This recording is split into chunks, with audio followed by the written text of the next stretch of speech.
Why do the most successful people often feel the most unsatisfied? Today, we're going to have a look at why even successful CEOs and C-suite and top leaders feel unhappy. We're going to look at something called imposter syndrome and the paradox of success. Now, I've been coaching high achievers since 2013, and I've noticed trends where people who are often very successful by everybody else's standards are also often very unhappy. Why does high achievement negatively correlate with satisfaction and enjoyment of life? I'll start by sharing a story about one of my clients, Lynn, who has basically crushed it since she was a teen. She has come from a very difficult home environment, and she took that as kind of motivation and ambition to get out on her own, to be independent, to never be controlled by anyone. And so she went out there and she crushed it. Job after job, she climbed the ladder. She just got better and better at what she did. She got more and more responsibility, got paid more.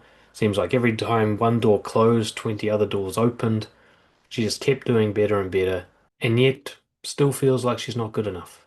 Still feels like she's an imposter, that she's going to be found out as being this kind of fraud who isn't really deserving of the success she's had, and hyper focused on her failures and weaknesses, completely dismissing or overlooking the massive achievements she's made over decades. By the way, if you enjoy this video and you want more videos like it, don't forget to come and join the free school group. You'll find the link in the description or comments below. So there's a core contradiction there. Achievement increases, fulfillment decreases. Now, a lot of people who haven't achieved highly don't believe in this. They would mock people who would complain about being successful because they just don't understand that the more you get, the hungrier you get. It actually gets less satisfying as you achieve more. Think about it this way. Who do you think is a hungrier person? The guy who eats twice a day or the guy who eats 8 times a day? Who do you think generally feels hungrier?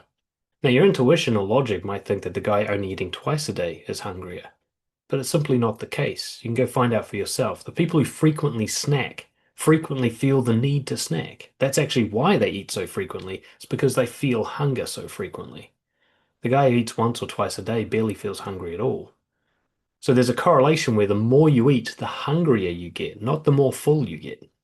This is why you have obesity. If eating more food made you more full, we would never see obese people. But it's not true. The more you eat, the hungrier you get.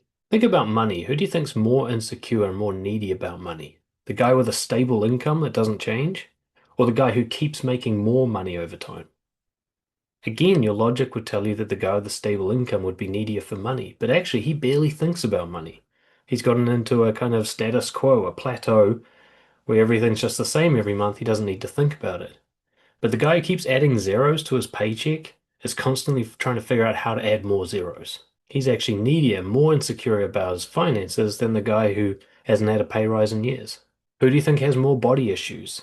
The person who kind of never works out, they might walk around, do a couple of push-ups, but they're not really into fitness and exercise, and they've just got a kind of basic shape that they've been keeping for years. Or the gym fanatic who goes for 2 or 3 hours a day with a workout plan, nutrition, and creatine, and everything else. Who do you think has more body image issues? The person doing more exercise. Now, you might argue chicken and egg, which came first, body image issues or the exercise? I'm arguing that the exercise comes first. That actually, the more we focus on trying to make something better and more, the more anxious we get about it, the more needy we get about it, the greater the hole becomes that gets harder and harder to fill. One of the most fascinating things about human psychology that I've ever discovered is it's chasing that causes the need to chase. It was first made aware to me when I was trying to quit smoking, when somebody pointed out that my need for a cigarette was caused by my previous cigarette. That if we go all the way back through the chain to before my first cigarette, there was no need for a cigarette. There was peer pressure and wanting to be cool and all that, but the actual need for a cigarette didn't exist until after I'd had one. And that the need I have right now is from the one I previously had. And when I realized that, it became so much easier to quit because I realized it's not the next one that's going to satisfy me. The next one's going to cause the need for the one after that. This applies to money, working out, eating, all these things. The need you feel was caused by the last time you chased the need. The last time you tried to fulfill it is the reason you feel hungry now. Now, of all the social media platforms, I think LinkedIn is by far the cringiest. From my point of view, when I'm focused on integrity and honesty, that's got to be the most dishonest platform of all of them by far. Like it's not even close. I'm not even sure who these posts are for. Who's reading them and thinking, well, that was great that I read that. I mean, people are liking and commenting, congrats on your new job and all that. But if I read the post, it's just nonsense, just fake bullshit. Now, what's behind those posts? Bad people? No. Behind those posts are people who are desperately seeking the next win, and they need to project an air of confidence and success because if you saw how they really felt, you would pity them. They're burned out, they feel empty, got a chronic dissatisfaction, a growing sense of dread that there is no way to be satisfied, that the more they achieve, the more they become aware that this isn't working, and yet they can't think of anything else to do, and they're compulsively achieving. The more ostensibly happy someone appears on the outside, the more unhappy they are on the inside. Now, there'll be exceptions to that rule, but I did see some research that showed that the more frequently a couple posts about themselves on Facebook, the more likely they are to break up. Right? The more someone tries to project an image that things are going well, and you see this on LinkedIn all the time. I'm so glad I got my new position at the bloody fucking blah, right? Or this is the 6 valuable lessons I learned from going to Bali, right? These people try to push this image out like, look how well I'm doing. I'm okay. The more they do that, the more I'm like, oh, bro, you ain't well. Because I worked with these people. I know what's happening behind the scenes. I know what's behind those posts. It's really fascinating for me to work with a sort of C-suite executive, somebody who's high up in the corporate ladder. And as I'm working with them, I'm also watching their LinkedIn feed. And I'm like, dude, what's going on? Because that person in LinkedIn is not the person I'm talking to every week who's barely holding it together. And of course, got to promote my work here. If you want this kind of support, if you want to become confident rather than a high achieving perfectionist, get in touch, dan@brojo.org. We'll talk about it.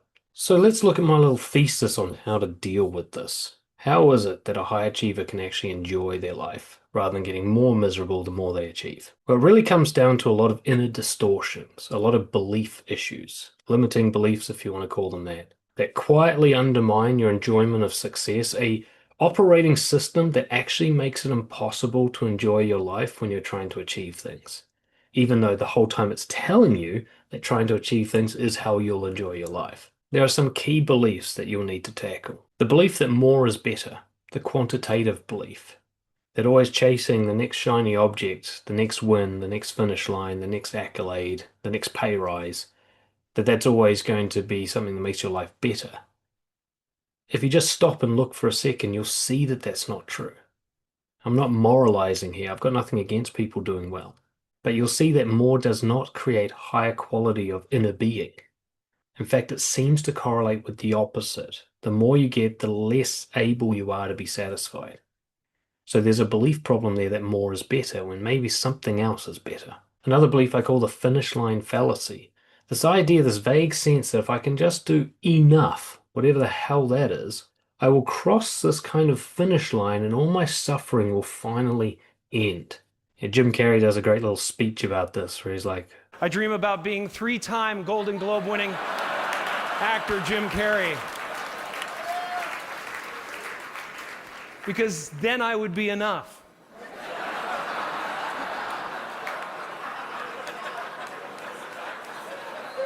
It would finally be true. And I could stop this terrible search. This idea that if you almost feel like you're satisfied, almost feel like you're good enough, then maybe the next thing is what will get you over the line, rather than realizing there is no line. There's no place where you are satisfied. The human brain cannot be permanently satisfied, so constant achievements actually erode your ability to be content. The fear of happiness, cherophobia as it's known. A lot of high achievers are driven by an actual fear that enjoying yourself too much will cause some kind of disaster to come your way, like you're tempting fate. This idea that it'll all be taken away if you sit still and relax and enjoy yourself, that you must always be stressed, always be moving on to the next goal, never really sitting around and smelling the roses. Basically, this idea that if you're happy, you'll be punished. The distortion between real and imagined danger, not knowing the difference between something that's an actual threat that you can see and measure and verify versus one you made up in your head and get anxious about, even though statistically it's very unlikely. Quite often, overachievers are trying to prevent all these anticipated, imagined disasters from happening, and none of them are really ever going to come true. And even if they did come true, they wouldn't even be that bad. And of course, what I simply call emotional attachment to outcomes. Having your sense of worth and your sense of quality of life attached to things that you don't actually control that much, but you have some influence on, like how much money you make, or who likes you, or how much status you have, or how well the project went. All these things that somebody else could ruin for you that's not entirely under your control, but your whole sense of who you are as a person, your identity, your worth is all attached to it going well. This is a recipe for disaster no matter how competent you are. So if you want to be successful and enjoy your life, you're going to have to tackle your beliefs about what it actually means to be successful and have a deep, dark, honest look at why you feel so motivated to achieve so highly all the time. And in the next video, which I highly recommend, we're going to tackle the fear of happiness, known as cheerophobia.